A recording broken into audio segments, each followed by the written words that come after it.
Good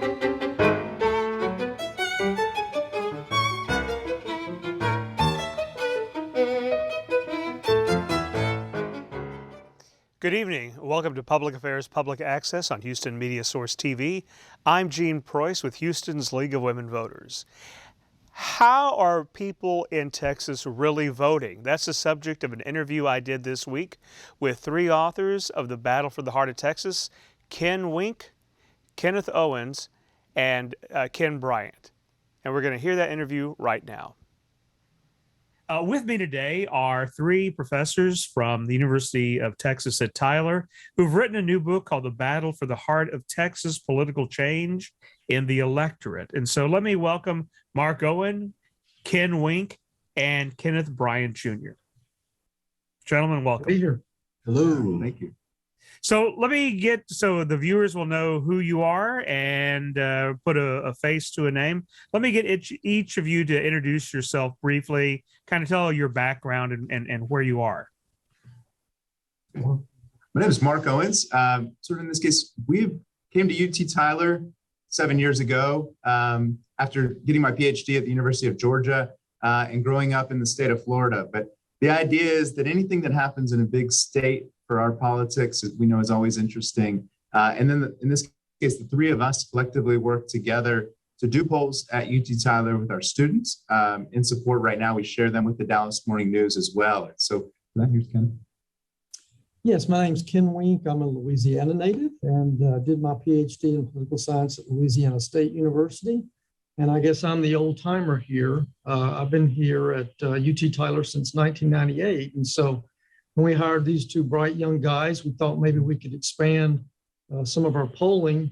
And so it was my job to get them the interviews with the right people on campus to get the project started.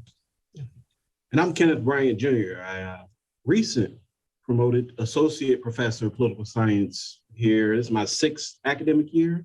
I'm a Mizzou grad. I went to, got my master's and my PhD at Mizzou, originally from Northeastern Ohio, so I'm a long way from home. And of course, this topic is a long way from home, but I've enjoyed learning about Texas's political history and, importantly, where we think it's headed. Well, congratulations on your recent promotion. That is a big step, and I know you put a lot of time and effort into preparing that portfolio. So the interesting thing I find is that we have two people not from Texas or three people not from Texas who are doing this book. And so you're kind of bringing it in with eyes from an outsider, let's say, right? That you have different experience. You all teach political science, I'm guessing. What kind of courses do you teach? Yeah. Well, I'm a part-time administrator on campus, so I have a reduced teaching load. And so currently, or at least for the last several years, I've taught mostly graduate courses in public administration, actually. So I teach in one area, although my research is actually in American politics.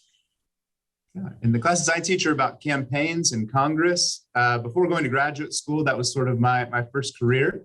And so collectively taking those experiences from Washington, D.C. and elsewhere, bringing them into our classroom here in Tyler.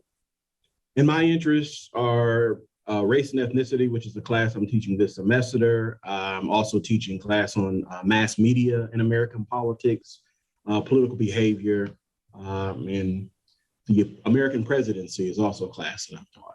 What made you want to write this book? And as you point out, you're all from different states, but what brought about this interest in the Texas electorate? First is that, it's the idea that where Texas goes the country.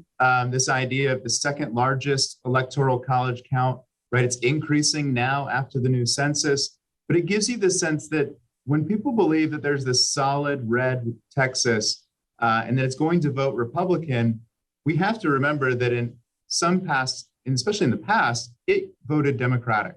And when it voted Democratic, Democrats won elections across the country, right? And that for the presidency by wide margins. And so as Texas gets more politically competitive, right, we started surveying the voters so that we could understand from their perspective what's going on.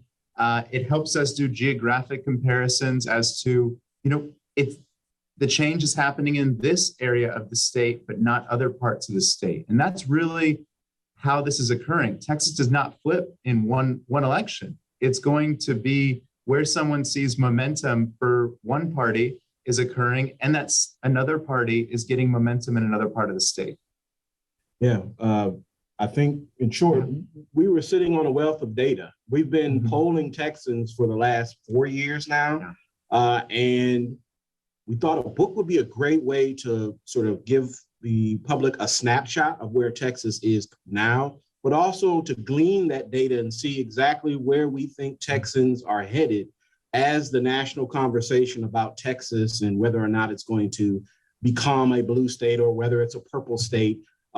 There's so much data that we were able to mine and capture a picture of maybe where we think this state is headed politically. And so we wanted to share that.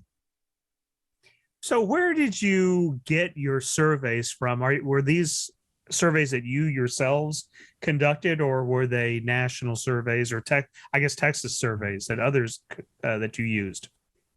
They're original Texas surveys. One of the ways that we've done this for 4 years is we've worked with more than 200 students at UT Tyler. We have a 25-station call center that we utilize. And we also, in this case, go beyond just telephone interviews. We have online interviews that we use to supplement the population and make sure we reach people across multiple modes. As you might think, people are less likely to answer their phone, right? We're going to catch them through their email. And that works for us. We do this frequently, at least 4 times a year. We're surveying people across the state, each time having about 1,200 respondents so that we get a 3% margin of error in any time point that we say something about the electorate. This book represents more than 20,000 interviews that we did. So let me bring up some of the things that you wrote in the book that I think are interesting, and I want to talk about those a little bit. So I think one of the things that you bring up that I often have hear from people is that they said, well, Texas is Republican, and but it always hasn't been that way. And you mentioned this before. People kind of see the parties when they're talking about Republicans. The Republicans have always thought this way. Democrats have always thought this way. And this goes back to the voting, right? People have always voted this way. People have always voted that way. But that's not true, is it? Well, of course, there's a long history here, and we have to go back to the Civil War and Reconstruction. Texas is a southern state, and then doing what the other southern states did, and becoming much more democratic after Reconstruction. We do point out that there were a few times where Texas did deviate from the presidential voting in other southern states, and showing that independence that we know of Texas, but still following sort of the national trend of southern states backing the Democrats. I was looking back, and in fact, Texas did vote for Herbert Hoover in 28, but of course, then the new dynamic, of course, is the New Deal.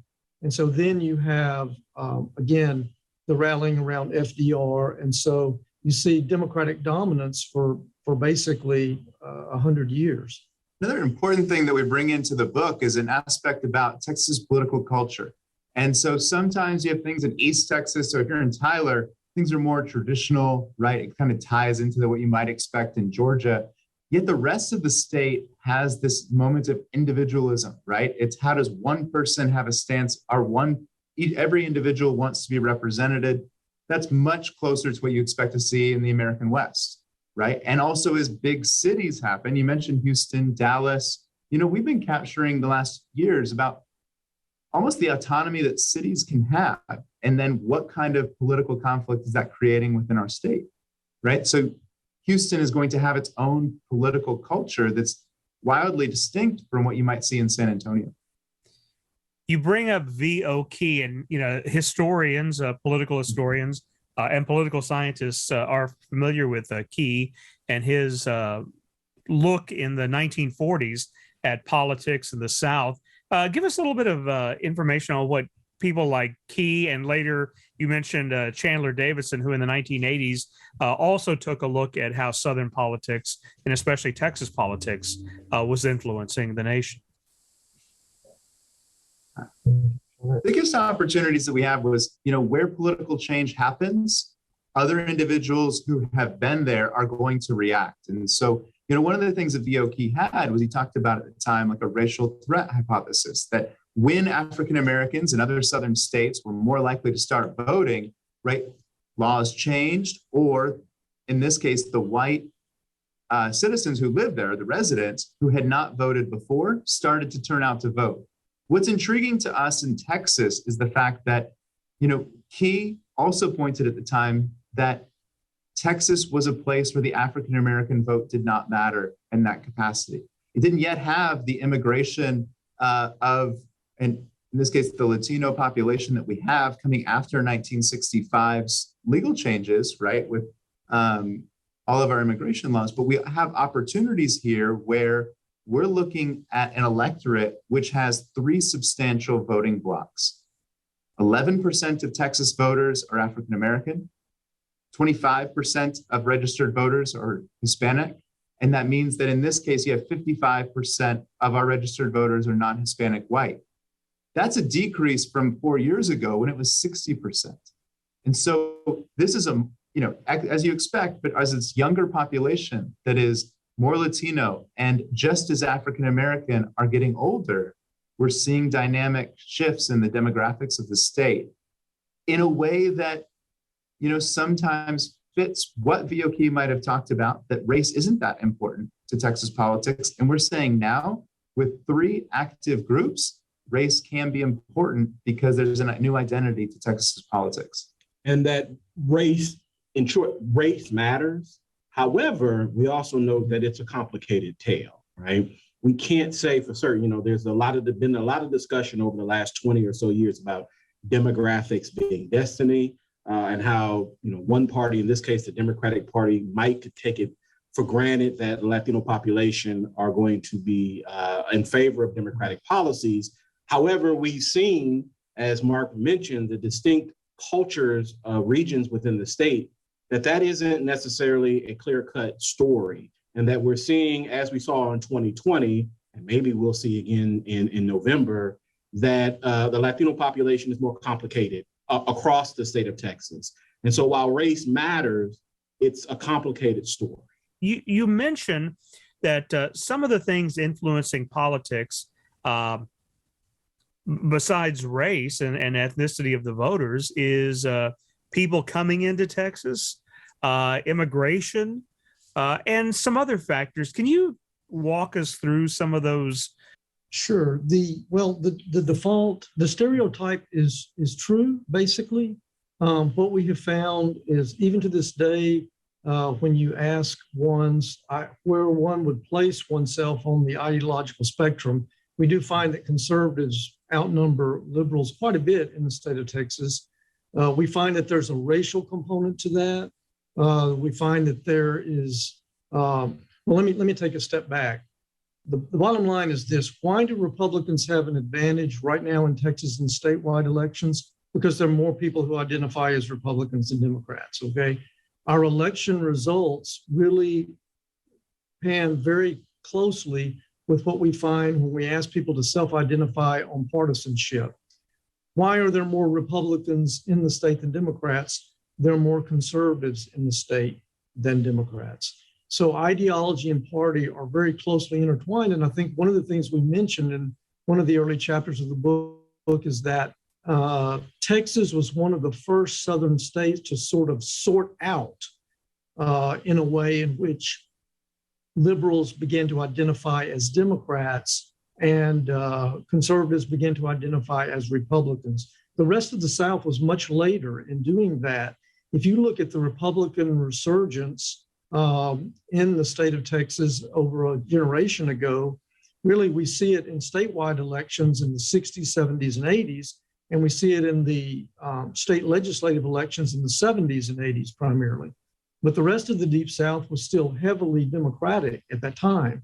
So Texas was about 20 years, and what I hate to say this because Texans don't want to hear it, but Texas became one of the early southern states to mimic what was happening nationally, actually.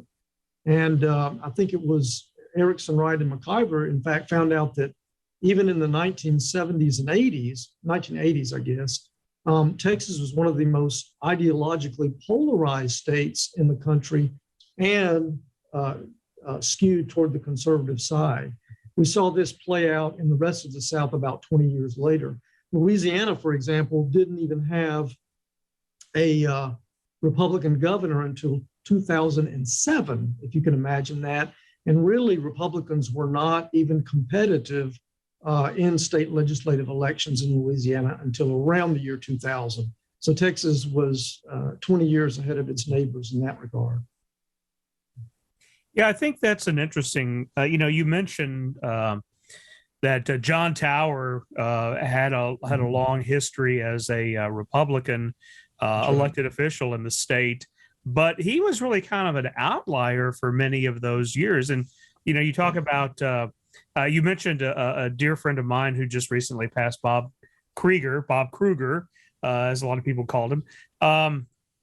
And he lost out to Kay Bailey Hutchinson after he was appointed senator by Ann Richards. And it's then, and that's in the when Ann Richards was governor. That really isn't that long ago that the Republican ascendancy in Texas really occurred. And I think some people have it in mind that it happened much earlier than that. It's important, Jamie, the fact that we focused in on identifying what were the contexts of the elections that brought that political change. So you mentioned these are the special elections that John Tower and Kay Bailey Hutchinson that didn't have as high a turnout and allowed Republicans to get their initial victories. Also, we talked about the runoff elections within some primaries that give the opportunity for candidates like Ted Cruz to defeat David Dewhurst, right? And therefore move forward. And that creates some change within the own party, right? And really opened up a conversation that we brought into the book about the fact that the independents of Texas, at which are numerous, they make quick choices on which candidate they support and what kind of Republican they are willing to support. So there's about a 10% advantage that Greg Abbott has and the kind of approval he gets from independents that someone like Senator Ted Cruz is not receiving. And that is somewhat because of how they're interacting with the electorate at times. And therefore, right, the opportunities for political change in Texas right now are kind of conditional on who you're running against. I was really surprised, although I had heard about this before. You bring out, as a follow-up to what you just said, that the margins for victory have been a lot narrower than I assumed. And I had heard that during the last election when Beto O'Rourke was running against Ted Cruz, that Cruz narrowly won.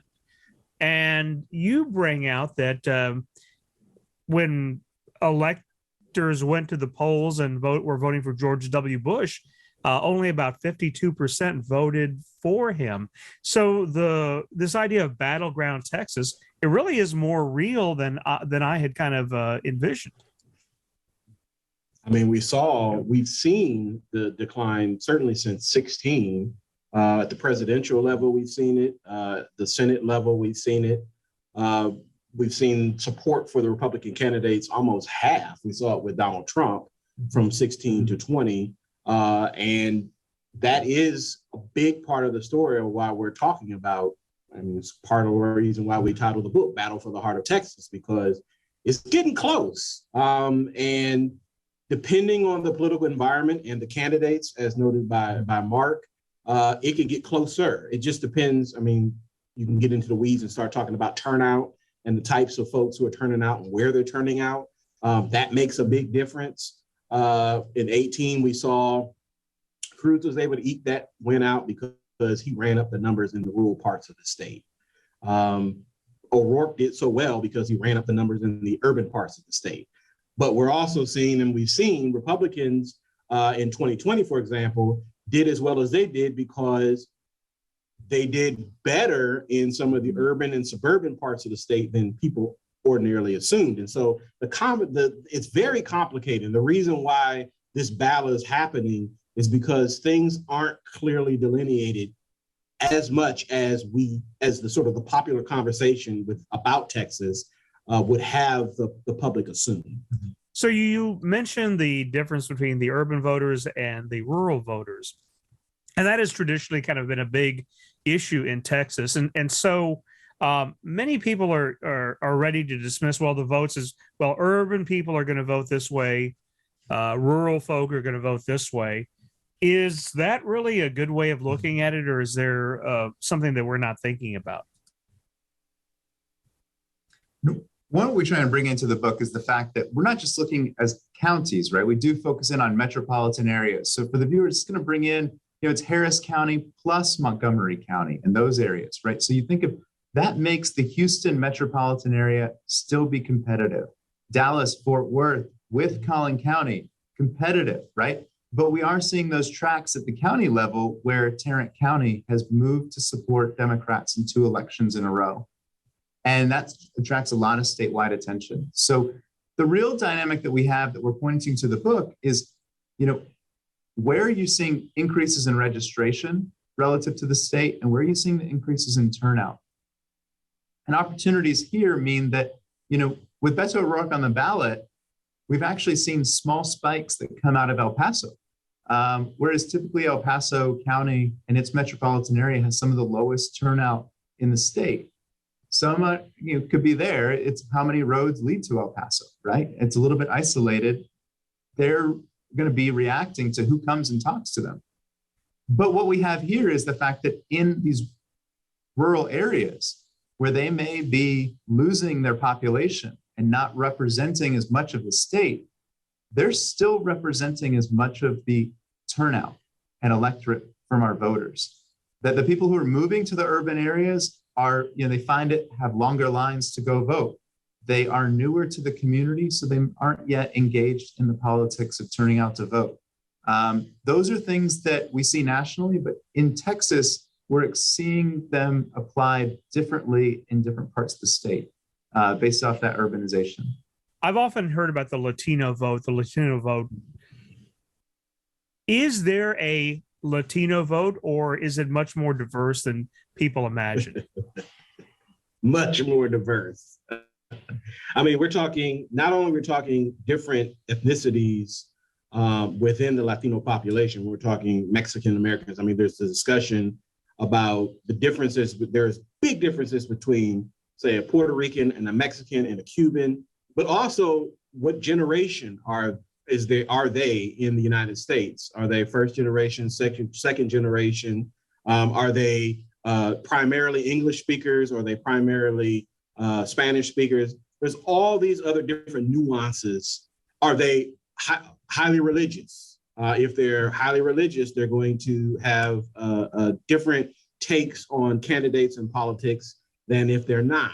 What is their age? There's all these other nuances that have to be in play to talk about Latinos that maybe isn't happening that ought to be happening. And we've seen the diversity of Latino support for Democrats and Republicans, even within the state of Texas, based on some of these other identifying factors.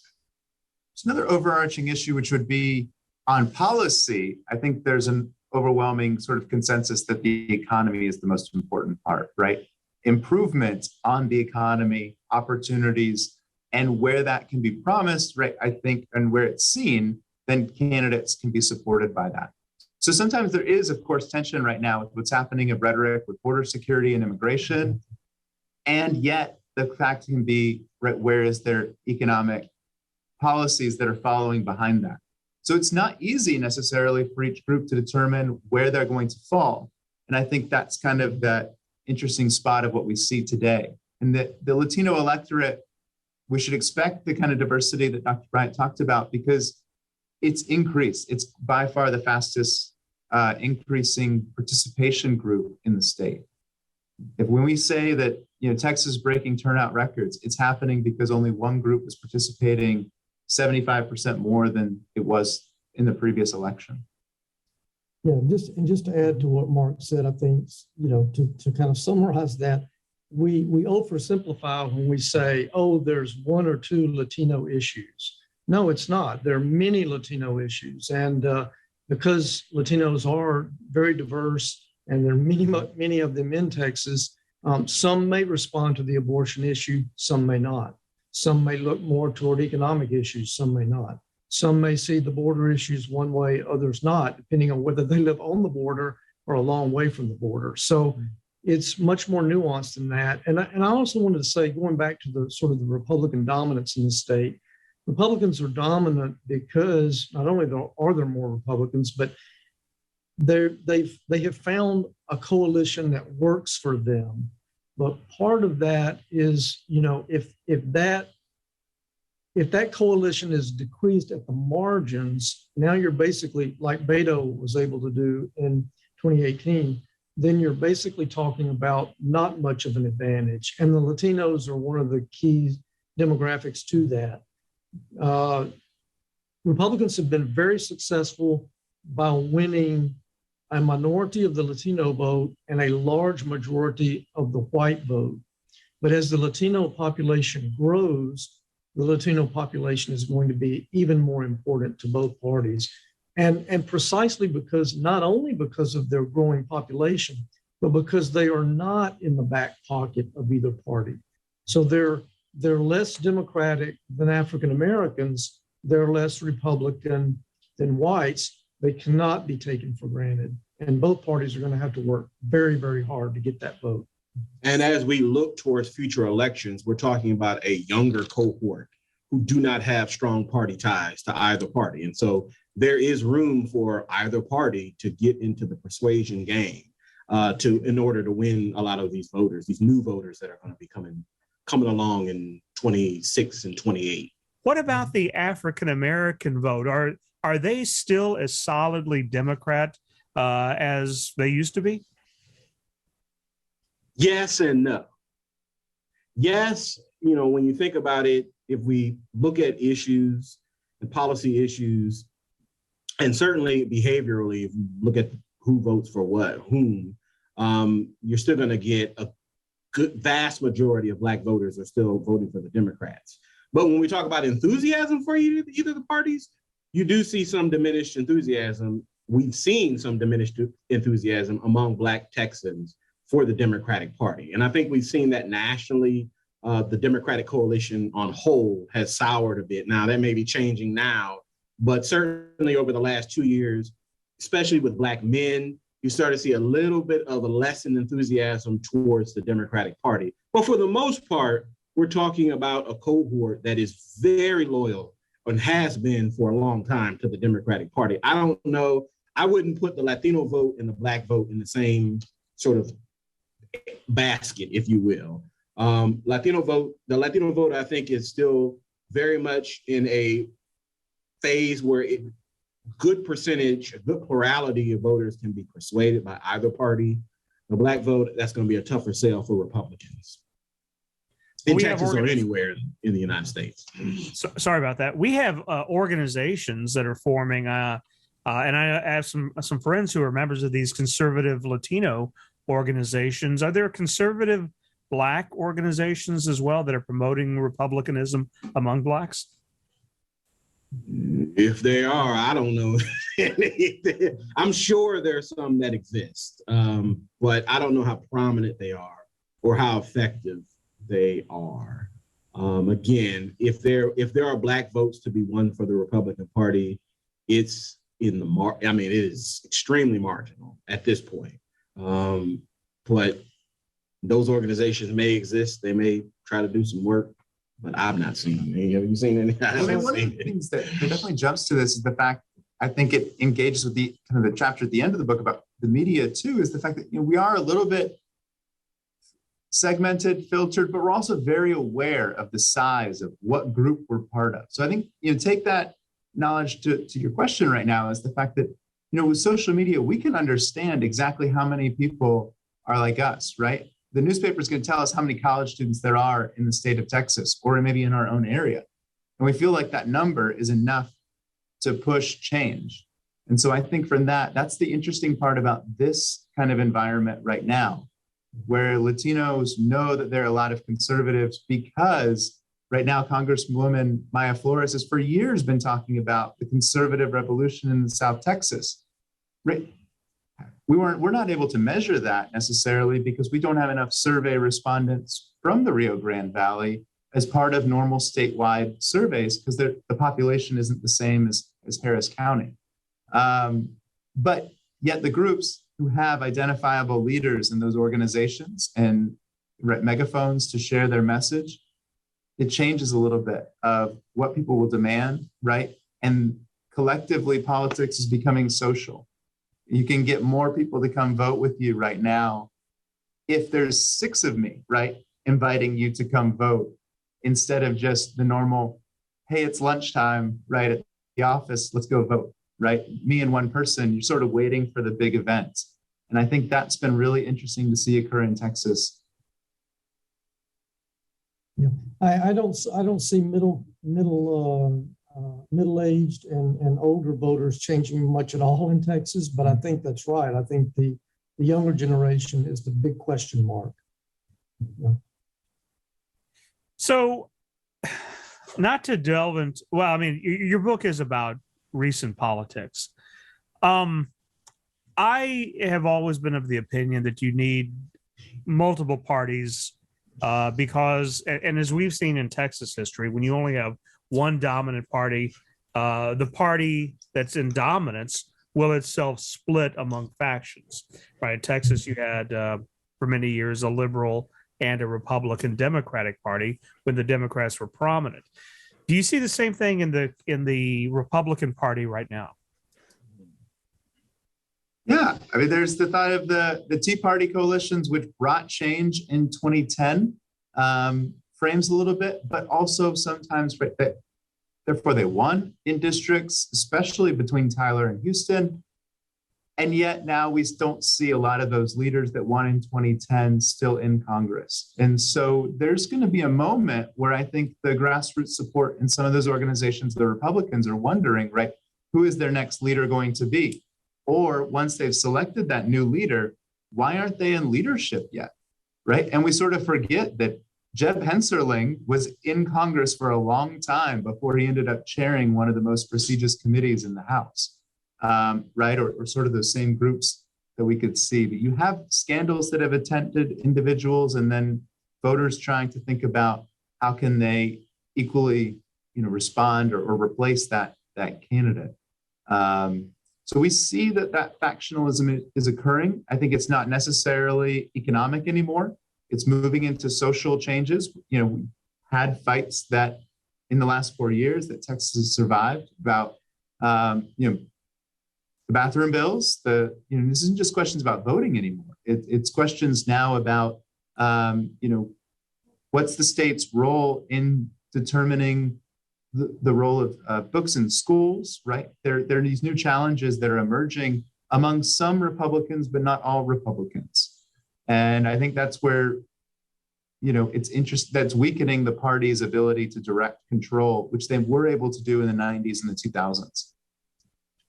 Yeah, I'm of the opinion really that, people talk about this from time to time, factionalism or in the parties, but I'm of the belief that there have always been factions in both parties.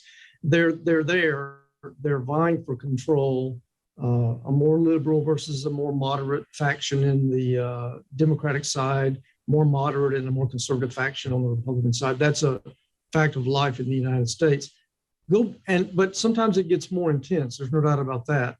Go back, as a historian, you'll know this, when we talk about change in Texas and change in the rest of the South. Can you imagine in the 20th century in a U.S. Senate race, there's no competition from one party? Well, that was the case in Mississippi in the early 20th century. There were no Republicans who would even run for U.S. Senate. So obviously, you're going to have factions in that Democratic Party in that state, more conservative and more progressive.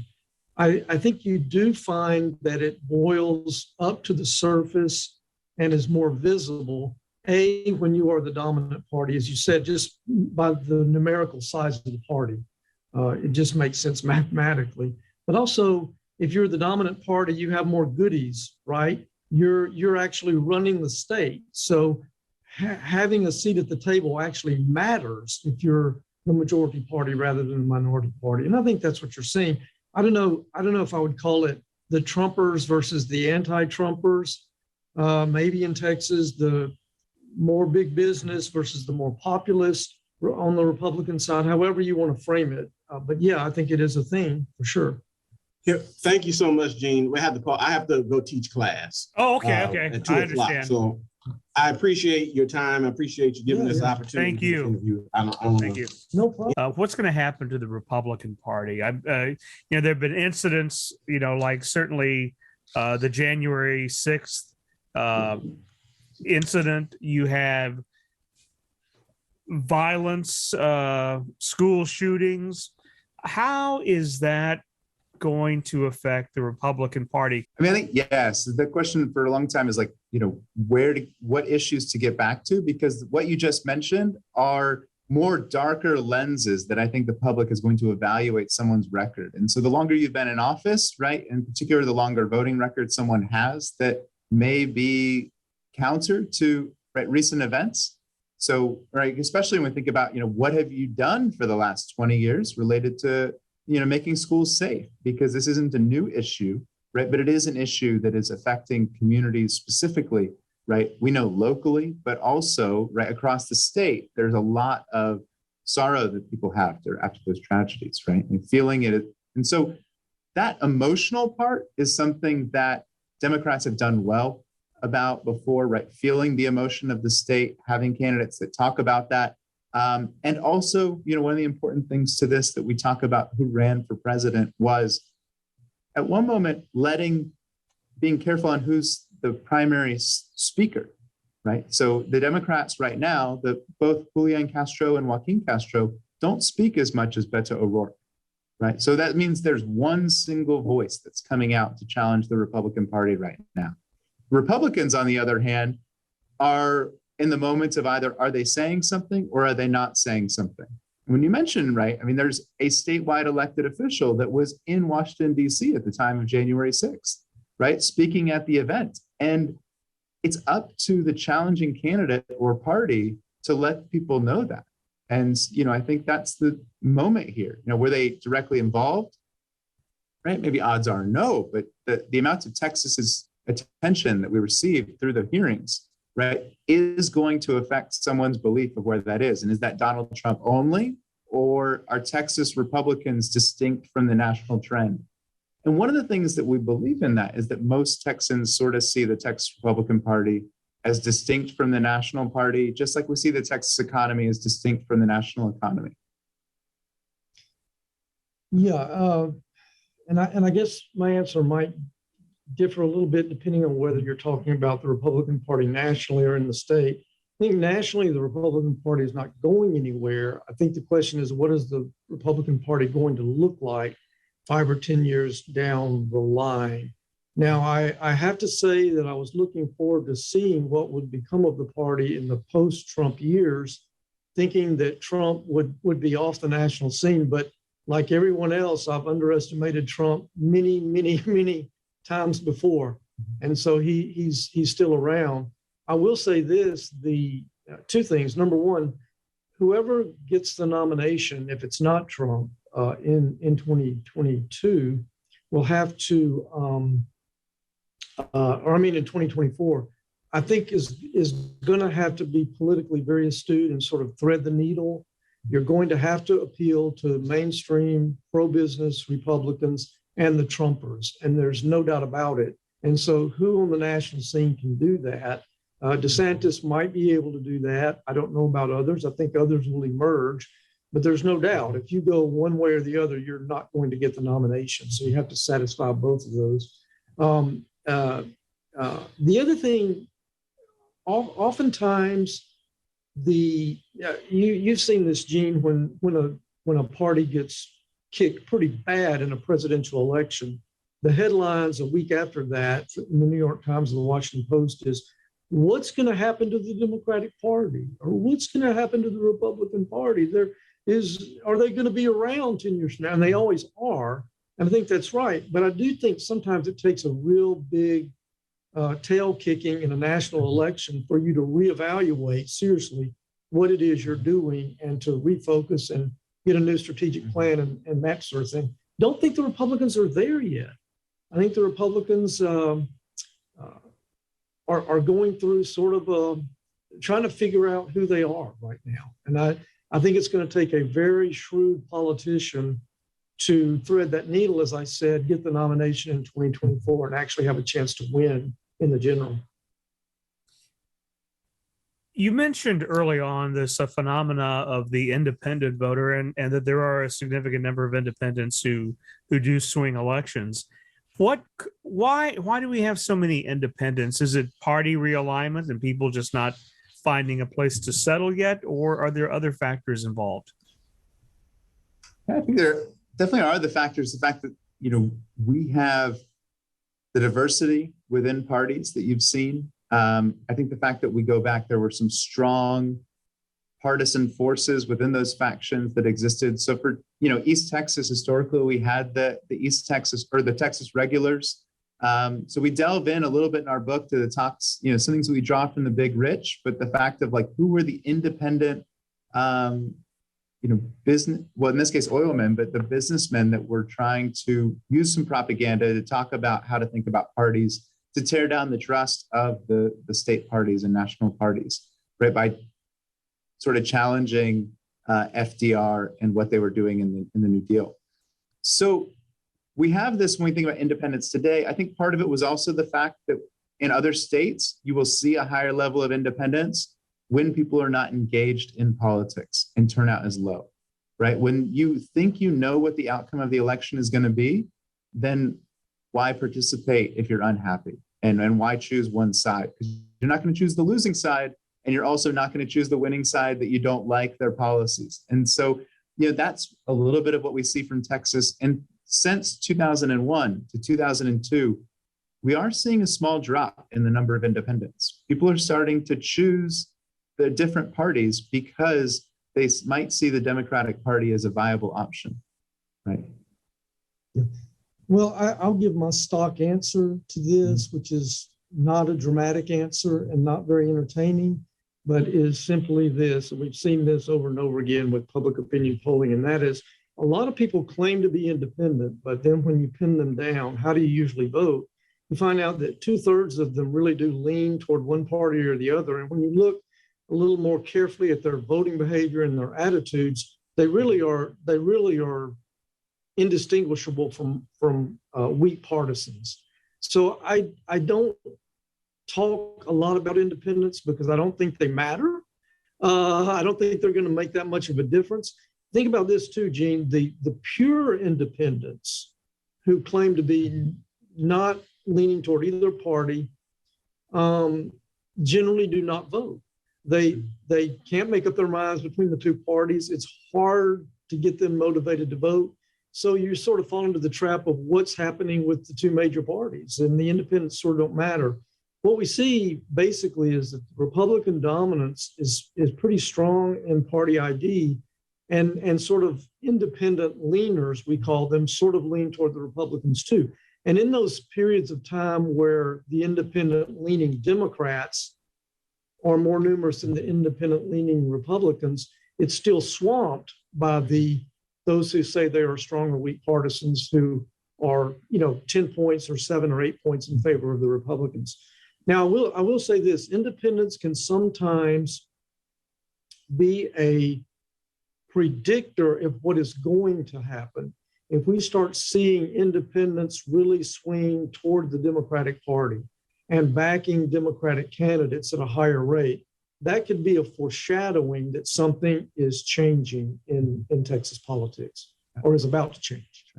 And Ken brings up a good point, which we kind of delve into in the book through some maps, which actually show the county votes for Ross Perot, George H.W. Bush, right, Bill Clinton, and then also the 96 election with Perot. But the fact that those counties that had their independent streak and voted for Perot, maybe a little bit more with a populist message, or we want in this case, individualistic. We want the government to reflect the people. Those are the counties that Donald Trump did the best in Texas, right? Regardless of just where were your traditional Republicans at, you have these other moments where they have high independence and they are choosing candidates that are specifically outsiders.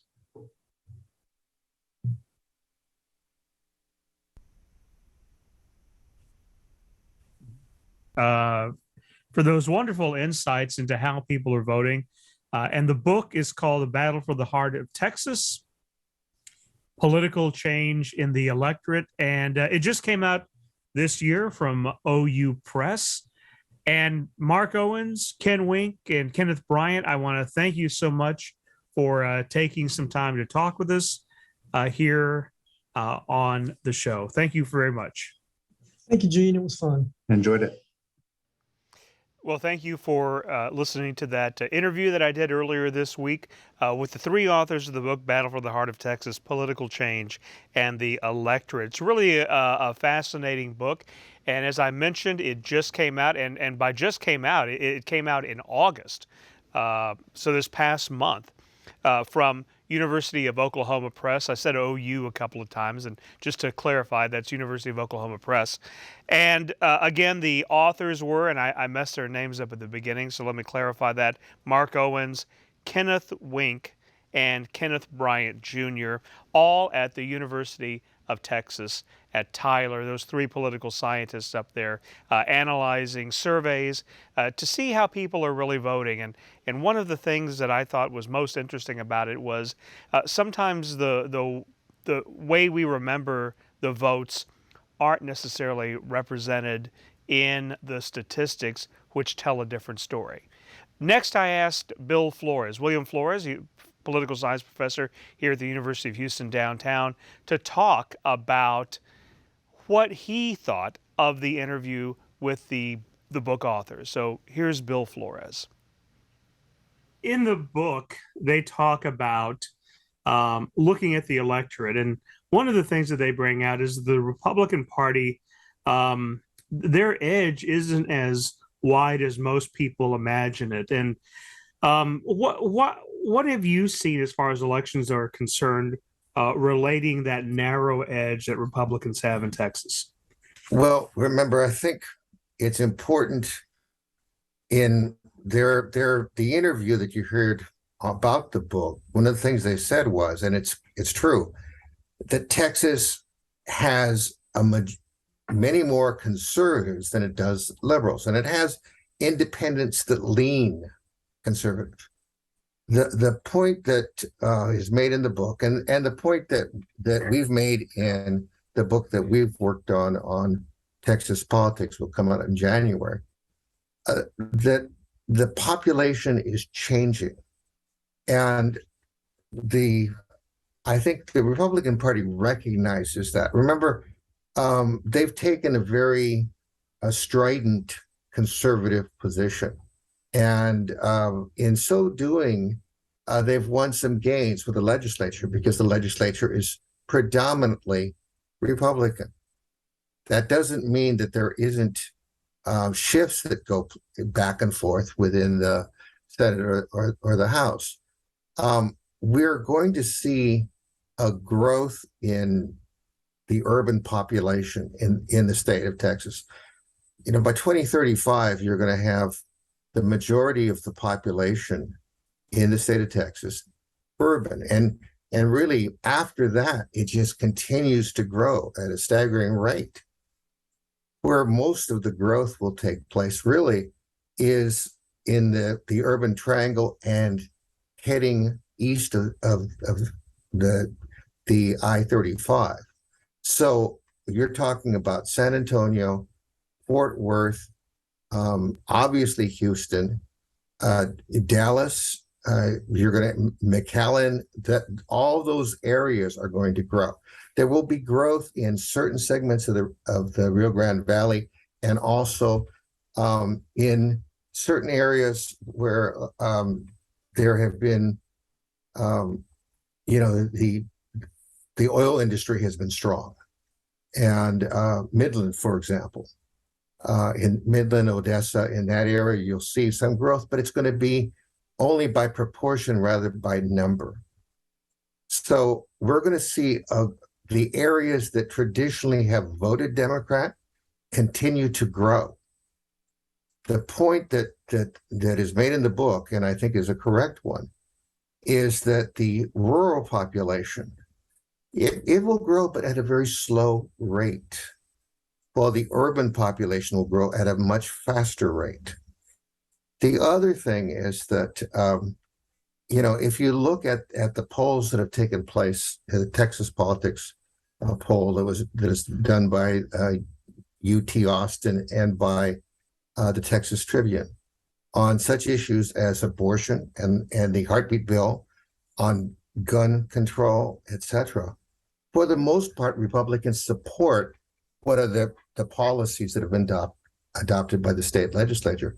However, there is a segment of the Republican Party that has bled over in opposition on these issues. And because they're concerned about gun safety, they're concerned about why are kids getting killed and unsafe in the schools, like Uvalde. They're concerned that the heartbeat bill is on two things. One, that it's very restrictive and basically eliminates the possibility of abortion. But the other is that it uses a mechanism whereby it's people suing, and in so doing, it puts the women that are getting abortions, those that help them drive them there, the doctors and nurses that assist them, it puts all those people at risk. And there's a lot of discomfort, not only among Democrats who oppose the bill, but also among many suburban housewives and many women who just feel that there has to be exceptions where for rape or for incest or for endangerment of the mother.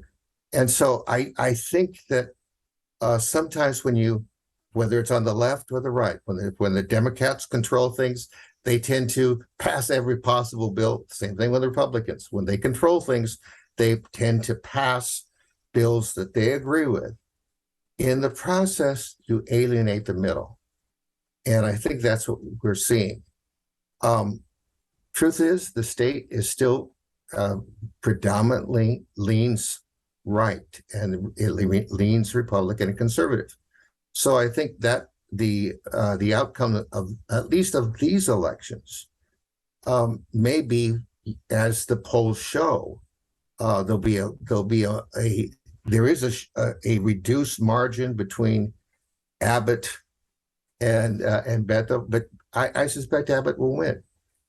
On the other hand, who knows? It depends on who votes. It depends on what segments of the state gets out to vote. And it depends on enthusiasm. And right now, there are a lot of people on both sides that are very enthused about the election. So we'll see. How are the Republican and Democratic Party going to need to change and be more reactive to voters in the future? Well, I think that's a difficult issue. I mean, look at California. Look at what Governor Newsom and the state legislature has done there. They've outlawed the sale of new gas-fueled vehicles after 2030. What that means is that it's going to be difficult. Now, they're not doing it for existing cars, but it will be difficult in California to buy or to use any car that is not an EV or a hybrid vehicle. Does it have enough charging stations? No.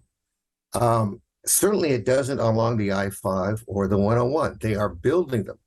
But the reality is it takes a long time to get a charge.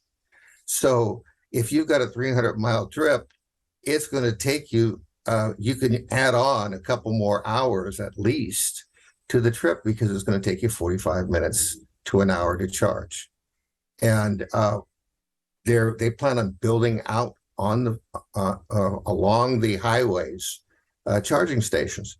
But I think what ends up happening is, and this is an example again, when the Democrats are in control, they tend to pass bills they favor, but without thinking about the implications. Republicans tend to do the same thing. Remember, if you read the party platform of the California Democrats, it's very left. If you read the platform of the Republican Party in Texas, I mean, they say that the election was fraudulent, that Biden is not a legitimate president, and that they are calling for a vote for Texas to secede. So these are positions that most Texans, they may have doubts about the election, they may have issues about voter integrity, but they tend to recognize that elections, the election process, it has been shown over and over again not to have been fraudulent, but the outcome to have been the one that we have now. Biden was elected president. And so, unfortunately, you have many people who just do not accept that. Well, Bill Flores, I want to thank you very much for your time and for responding to what you see as some of the changes that are going on in the battleground for Texas in the upcoming elections. And we'll just have to see, and hopefully both parties will be mindful that, they don't have all voters in their back pocket like, some people might think that they do have to work for those votes. And I think that's the situation with the Latino vote. The Democrats have taken the Latino vote for many years for granted, and Republicans are making inroads. So, these elections coming up are very important, and they're going to be indicators of what we can expect for the future. Well, thank you very much for your time, and we look forward to the textbook coming out. Once again, can you tell us the title? It's called The Texas Experiment. Government Politics and Transformation in the Lone Star State. Sage is publishing it. It'll be out in January 2023. And, you don't have to be in college to buy a textbook, right? Not at all, no. Well, thank you very much, and have a good day. Thank you. Appreciate it greatly. Glad what you do. Thanks to William Flores from the University of Houston downtown. He's professor of political science there, for commenting on the book, The Battle for the Heart of Texas, and talking about his upcoming textbook that is coming out next year. Remember, folks, this election is going to be November the 8th. You have a month, 30 days, that you need to be registered by. That is October the 11th. So prepare yourself, if you're not already registered to vote, to get out there. And of course, the League of Women Voters of Houston is ready to help you with any questions or things that you need. And be ready also for some conversations with the candidates coming up here on Houston Media Source TV. For the League of Women Voters of Houston, I'm Gene Preuss. Thank you for joining us on Public Affairs Public Access here on Houston Media Source TV. Good night.